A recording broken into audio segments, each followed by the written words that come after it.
Hey folks, welcome to my channel. நம்ம talkies இன்னைக்கு நம்ம பார்க்க போற டிஷ் வெந்தய dosa with special chutney. But அதுக்கு முன்னாடி இது வரைக்கும் என்னோட சேனல் சப்ஸ்கிரைப் பண்ணாம இருந்தீங்கன்னா ஹம்பிள் ரிக்வெஸ்ட் சப்ஸ்கிரைப் பண்ணிக்கோங்க.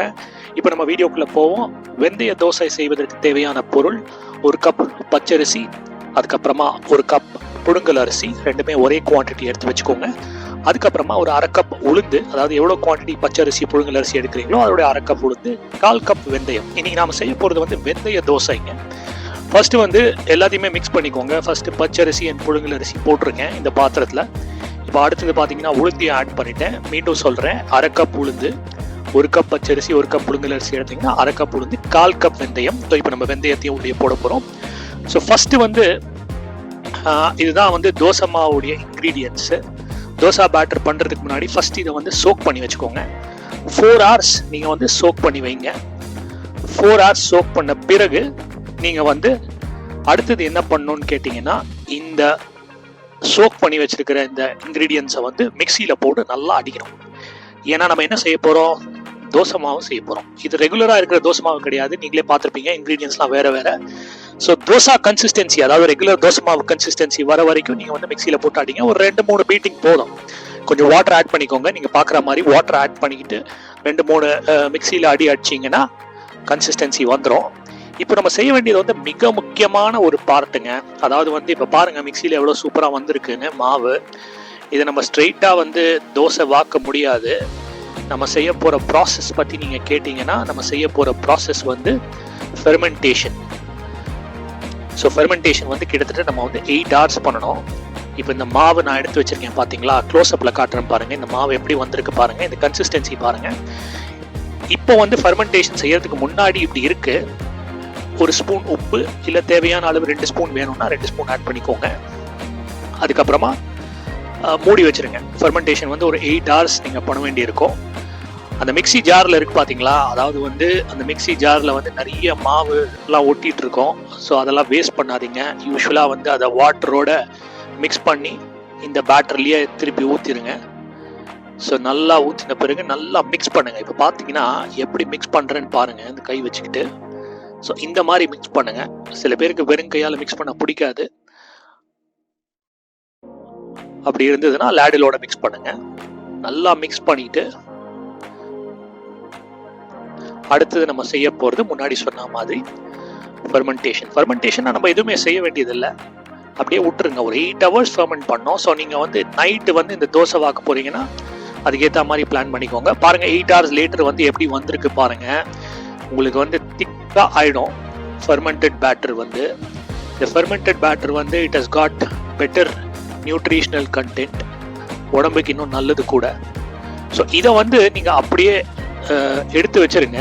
தோசை வாக்கிறதுக்கு முன்னாடி நாம் இப்போ வந்து சட்னி செய்வதற்கு தேவையான இன்க்ரீடியன்ஸ் என்னென்னு பார்ப்போம்.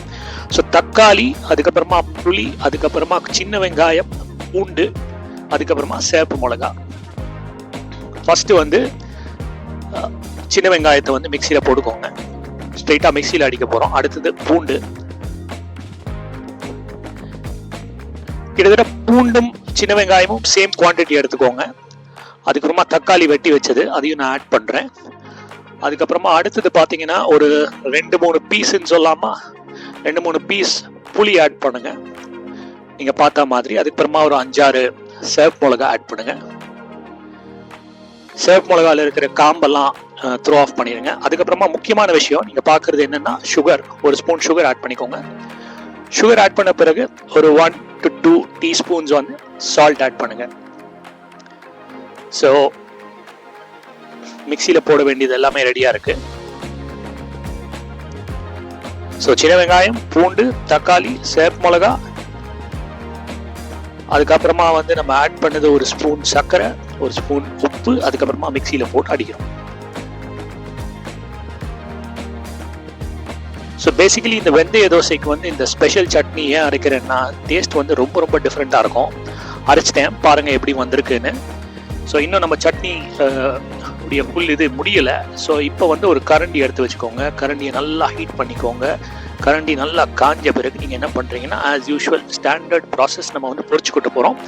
ஒரு 2 ஸ்பூன் எண்ணெய், 2 ஸ்பூன் எண்ணெய் முடிந்த பிறகு நீங்கள் வந்து பொரிச்சு கொட்டுறதுக்கு தேவையான பொருள் என்னென்ன அப்படிங்கிறத பார்த்துருவோம். ஃபர்ஸ்ட்டு வந்து கடுகு ஒரு ஸ்பூன். நல்ல கடுகு வந்து வெடிக்க ஆரம்பிக்கும் இமீடியட்டாக. ஏன்னா கரண்டி பார்த்தீங்கன்னா நல்லா ஹீட் ஆயிடுச்சு, இமீடியட்டாக கொதிக்க ஆகிடும். அடுத்து நம்ம செய்ய வேண்டிய பொருள் என்ன, அடுத்து நம்ம சேர்க்க வேண்டிய பொருள் என்னன்னு பார்த்தீங்கன்னா உளுந்து வந்து ஒரு ஸ்பூன், தேவைன்னா 2 ஸ்பூன் ஆட் பண்ணிக்கோங்க. அடுத்தது திருப்பி சிவப்பு மிளகா நல்லா கட் பண்ணி போடுங்க, காம்பெல்லாம் தூக்கி போட்டுருங்க. அதுக்கப்புறமா பெருங்காய பொடி, ஹிங் பவுடர் ஒரு தேவையான அளவு கொஞ்சம் போடுங்க. அதுக்கப்புறமா வந்து அந்த உளுந்து நல்லா ப்ரௌனிஷாக வரும், கடுகும் நல்லா பொடிக்க ஆரம்பிக்கும். அதுக்கப்புறமா நம்ம செய்ய வேண்டியது இந்த சட்னியோட மிக்ஸ் பண்ணும். தோசையோட தொட்டு சாப்பிட்றதுக்கு தேவையான சட்னி வந்து தயார். இப்போ நம்ம பொரிச்சு கொட்டின பிறகு இந்த பொரிச்சு கொட்டினதை வந்து நல்லா சட்னியோட மிக்ஸ் பண்ணிக்கோங்க. சூப்பரான சட்னி இது, ரொம்ப வித்தியாசமான டேஸ்டாக இருக்கும். நீங்களும் அதை வந்து தோசை மட்டும் இல்லை, இட்லி கூட தொட்டு சாப்பிடலாம், சப்பாத்தி கூட தொட்டு சாப்பிடலாம், நல்லா இருக்கும். ஸோ இந்த மாவு, நம்ம தோசை மாவு ரெடி பண்ணி வச்சோம் இல்லையா, ஃபர்மெண்டட் மாவு, நான் கீழே வந்து வீடியோவில் காட்டுறேன் பாருங்க. சைடில் கொஞ்சம் வாட்டர் ஆட் பண்ணிட்டு இருக்கேன். வாட்டர் ஆட் பண்ணிட்டு அதை வந்து தோசை கன்சிஸ்டன்சி, அதாவது நீங்கள் முன்னாடி பார்த்த மாதிரி இந்த தோசை மாவு இருக்காது. காரணம் கொஞ்சம் வாட்டர் ஆட் பண்ணிட்டு அந்த தோசை பேட்டர் கன்சிஸ்டன்சி கொண்டு வரேன். அது ரொம்ப திக்காக இருந்தது இல்லையா. ஸோ தோசை வாக்குறது எப்படி அப்படிங்கிறது வந்து நான் சொல்ல போகிறது இல்லை இந்த வீடியோவில். நீங்கள் இந்த வீடியோ வந்து எதுக்காக போட்டேன்னா, இந்த வெந்தய தோசை வந்து இந்த சட்னியோட நீங்கள் செஞ்சு பாருங்கள், ரொம்ப ரொம்ப ரொம்ப பிரமாதமாக இருக்கும். இப்போ இந்த ஃபெர்மெண்டட் பேட்டரில் நீங்கள் க்ளோஸாக வாட்ச் பண்ணிங்கன்னா இந்த தோசை வந்து ரெகுலராக நீங்கள் ஹோட்டலில் சாப்பிட்ற தோசையை விட நல்லா திக்காக வரும். இந்த வீடியோவில் வாட்ச் பண்ணுங்கள், நல்லா திக்காக வரும். ரெண்டாவது வந்து ஃபெர்மெண்டட் பேட்டர் வச்சு நீங்கள் தோசை செய்யும் பொழுது இன்னொரு அப்சர்வேஷன் பார்த்தீங்கன்னா, தோசாவில் நிறைய போர்ஸ் இருக்கும். இந்த தோசை ரெடி ஆனப்பறம் நான் உங்களுக்கு காட்டுறேன். ஸோ தோசாவில் நிறைய போர்ஸ் இருக்கும், அதுதான் வந்து ஃபெர்மெண்டட் தோசாவுடைய ஸ்பெஷாலிட்டி.